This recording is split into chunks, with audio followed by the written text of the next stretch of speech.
Welcome to Special Meals. வெண்டைக்காயில் உள்ள வளவளப்பு போகிறதுக்காக ஏகப்பட்ட எண்ணெய் ஊற்றி ஃப்ரை பண்ணி எந்த சத்தும் இல்லாமல் வெண்டைக்காய் சாப்பிட்றவங்க ஒரு முறை இந்த வெண்டைக்காய் அவியல் செய்து சாப்பிட்டு பாருங்க. எண்ணெயும் நிறைய தேவைப்படாது, வெண்டைக்காயில் உள்ள விட்டமினும் பாழாகாமல் நமக்கு கிடைக்கும். வெண்டைக்காயை கழுவி தண்ணியை சுத்தமாக தொடச்சிட்டோம்னா சமைக்கும்போது வளவளப்பு குறைவாக தான் வரும்.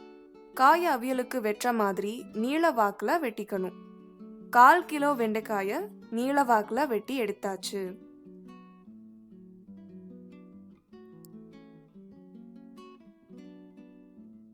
ஒரு சின்ன நெல்லிக்காய் அளவில் புளி எடுத்து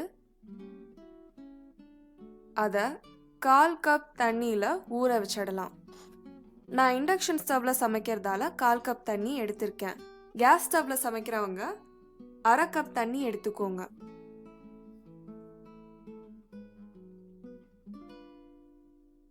அடுப்பில் ஒரு வாணலியை வச்சு அதில் 1/2 டீஸ்பூன் தேங்காய் எண்ணெய் போட்டுக்கலாம். தேங்காய் எண்ணெய் இந்த அவியலுக்கு நல்ல ஃப்ளேவரை கொடுக்கும். தேங்காய் எண்ணெய் பிடிக்காதவங்க நார்மல் குக்கிங் ஆயில் யூஸ் பண்ணிக்கோங்க. எண்ணெய் சூடானதும் அதில் 1/4 டீஸ்பூன் கடுகு போட்டு கடுகு வெடிச்சதும் அதில் ஒரு காஞ்ச மிளகாவை கிள்ளி போட்டுடலாம். அப்புறமா நீள வாக்கில் வெட்டின ஒரு பெரிய வெங்காயத்தை போட்டு வதக்கிக்கலாம்.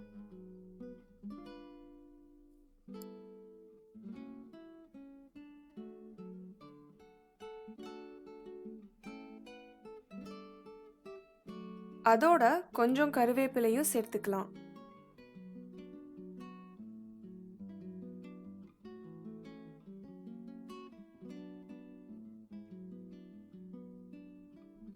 வெங்காயம் வதங்கி லைட்டாக கலர் மாறினதும் நீள வாக்கில் வெட்டின வெண்டைக்காயை அதோட சேர்த்து ஒரு நிமிஷம் வதக்கிக்கணும்.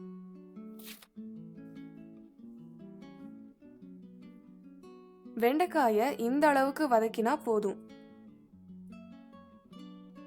இப்போ இதில் தேவையான அளவு உப்பை சேர்த்துக்கலாம்.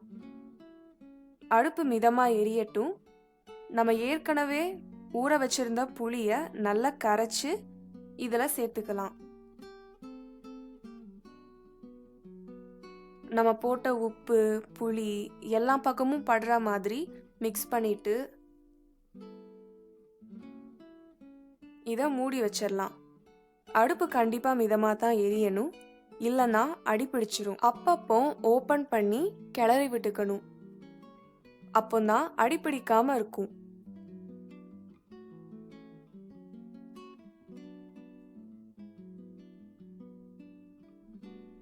இந்த ஸ்டேஜில் தண்ணி பத்தாதுன்னு உங்களுக்கு தோணுச்சுன்னா லைட்டாக தண்ணி தெளித்து மூடி வச்சுக்கோங்க.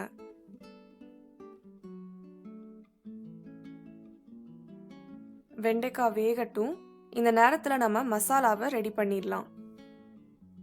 ஒரு மிக்ஸி ஜாரில் 4 சின்ன வெங்காயம், ஒரு பெரிய பல் பூண்டு, 3/4 டீஸ்பூன் சீரகம் போட்டுடலாம். அதில் 1/2 கப் ஃப்ரெஷ் தேங்காய் துருவல்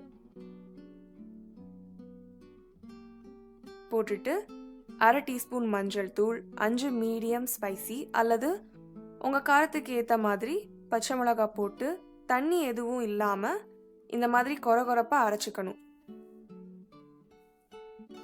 வெண்டைக்காய் அவிஞ்சிருச்சான்னு நம்ம பார்த்துடலாம்.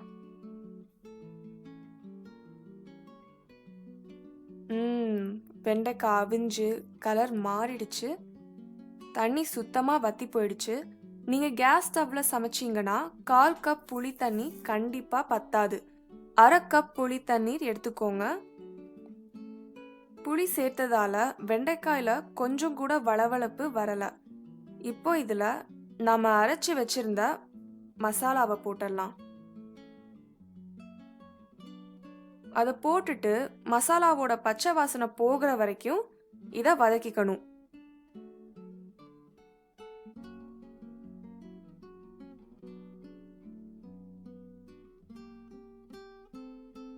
பச்சை வாசனை போயிடுச்சு, அவியலும் நல்லா உதிரியாக வந்துருச்சு.